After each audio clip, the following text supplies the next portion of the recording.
wife shouldn't have dug that hole, Jim.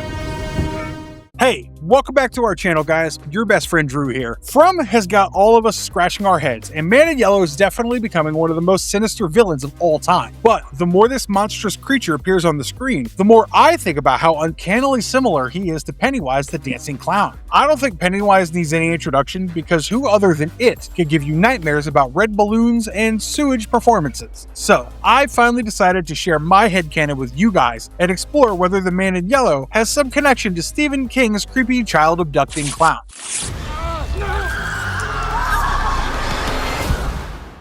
If you're a Stephen King fan and watch From, chances are you've noticed various Stephen King references in the show. For starters, the opening credits show a thick layer of fog covering the town as a car moves on the road, and I can't help but think of the story Mist. I mean, how in your face can it be? King wrote about this mysterious mist covering the town of Bridgeton, Maine, which concealed strange and hostile creatures. I guess the math's pretty simple here, huh? The next very strong connection would be Maine itself. Victor's house is situated in Derry, and it was his mother, Miranda, who turns out is actually an incarnation of Tabitha, who started seeing the monsters, the lighthouse, and even the faraway tree. Maybe not Derry per se, but the fact that Fromville and its creatures found a place in paintings kept in the backyard of a home in Maine is a sly but very clever nod. And obviously there are crystal clear Salem's Lot references as well, with the window tapping scene, because if you remember that story, we had vampires hovering at victims' bedroom windows pleading to be let in. That's exactly how From began, with the poor girl opening the window. To top things off, King has himself said he loves From.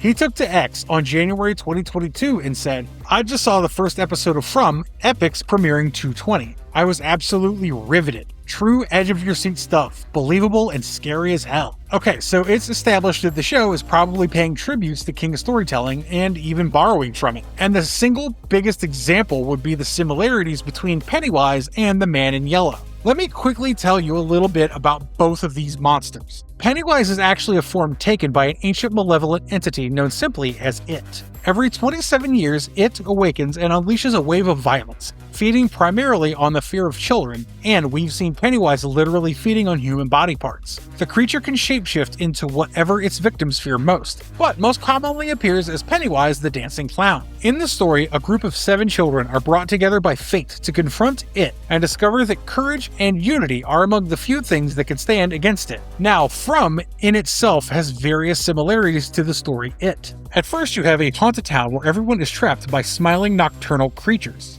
Smiley in particular is bound to remind you of Pennywise's menacing grin. In fact, he could probably pass for Pennywise with clown makeup. The parallels don't stop there. In It, most of the town's residents either forget or ignore the recurring violence, leaving only a handful of people who are aware of the true danger. Similarly, Victor spends much of From trying to preserve the memories from his childhood, knowing that some have become warped over time. But until the Man in Yellow stepped in, we didn't realize how close the stories were. Just like Pennywise, Man in Yellow is a shapeshifter because the sickly-looking, almost skeletal man actually distorted his body to take the identity of a young girl, Sophia. Also like Pennywise, the Man in Yellow too eats people's body parts and probably survives on them. That's exactly what he did to Victor's mother, and Julie too saw him grotesquely eating human organs while story walking. As we now know, Pennywise too devours children and even adults at times to use their own fear to just torment them, as it's a unique way of marination. What are they, brothers? The similarities between Man in Yellow and Pennywise actually continue. Both of these creatures can control people's minds and torture them psychologically. They can basically exert influence over an entire town through fear and manipulation, and take pleasure in human suffering by frequently toying with their victims. Their presence creates a constant sense of danger and traps people in a cycle of fear, confusion, and death. Rather than relying solely on physical attacks, they can gradually wear down their victims mentally and emotionally.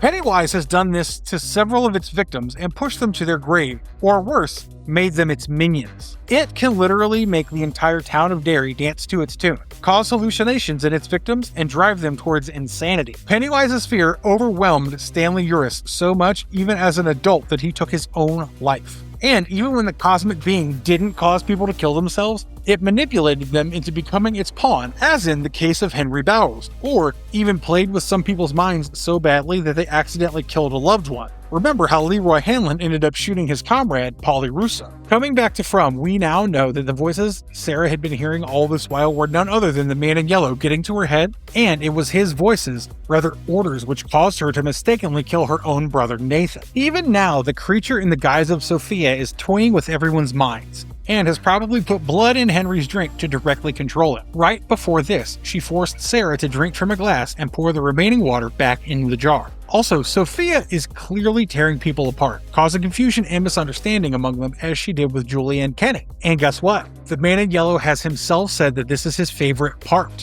For my next argument, it has to be the cyclical return of Man in Yellow. Just like Pennywise returns after every 27 years, but keeps Derry under its influence even in its dormant hibernating state, Man in Yellow too appeared twice in Fromville. Victor recalls seeing a mysterious man dressed in yellow arriving in a car shortly before the massacre that wiped out the town when he was a child. Decades later, when Victor's an older man, the man in yellow appears once again in a car, this time too. While the show has not provided exact dates, Victor was roughly 8 to 10 years old during the massacre and appears to be in his late 40s or early 50s in the present timeline, suggesting a gap of around 40 years between the two appearances. This means that though Man in Yellow takes longer than Pennywise to physically surface, he does have some cyclical timeline when he actually enters town. Last but not least, episode 6 of From season 4 has finally voiced the ideas we've all had for so long, that the fear of anyone who dies in the town and who comes to life and haunts people. Tabitha's dolls scared a man who threw them in the lake, and after the man died, those dolls became giant hunting creatures. And that means no one who dies in Fromville gets freedom from the town's evil forces. Much like what Mrs. Kirsch said, you know what they say about Derry, no one who dies here ever really dies. So, if we put all these similarities together, what do we get? Well, my crazy theory is that the man in yellow might be a servant of Pennywise or something even more ridiculous, like Pennywise's soul taking over people and moonlighting while it sleeps in Derry for 27 years. Or maybe the man in yellow works for a powerful and dark figure like Randall Flagg, because we sure do have a Randall in the show, and there are multiple ideas that he himself might be the man in yellow. Whatever it is, the connections between Pennywise and the man in yellow amidst a plethora of Stephen King references are too prominent to ignore, and From better provide some answers now. Alright guys, that's all for today. I know it might just be coincidences or calculated homages, but if From ever does a crossover with it, I'ma lose my mind. Jump in the comments section, let us know what you think about these two entries. And if you like this video, please hit the like and subscribe buttons and be sure to ring that bell icon so that you don't miss the next video from us. I'll see you in the next one. Be safe, have a great day, and as always, stay marvelous.